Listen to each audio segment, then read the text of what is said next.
7 problem solvers giving a voice to your consumer issues. And today, an update to a story you first saw Friday.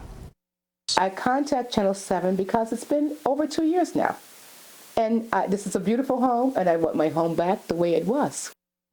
You heard her there. For 2 years. It's been an issue what Linda Martin's ceiling in her Buffalo home looks like here. She says she paid $40,000 to get it fixed, but it is still leaking through her ceiling, the roof there. That's why she contacted 7 problem solvers, and tonight Michael Schwartz is getting results. I went back to Linda Martin's house on Monday, just 4 days after first meeting her. She called 7 problem solvers about the ceilings peeling in her bedroom, bathroom, and living room. In 2016, Erie Home put a $40,000 roof on Martin's home under a 25-year warranty.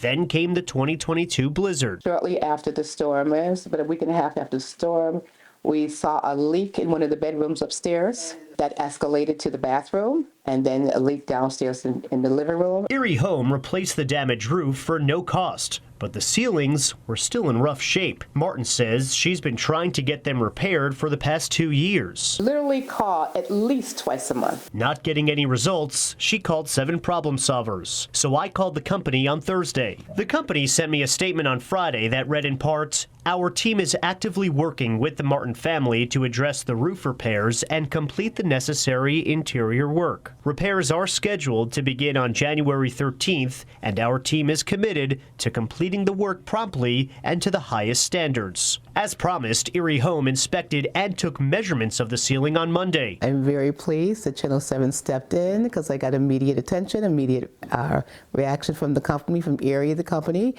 They called me the same day. 4 times in 1 day is more times than they've called me in 2 years. So I'm very thankful. After our report, the company also offered Martin $6,000 for her troubles. I want my original home back, and I asked for a professional job to be done. Martin says she was told the work is now expected to start this month. Michael Schwartz, 7 News Buffalo.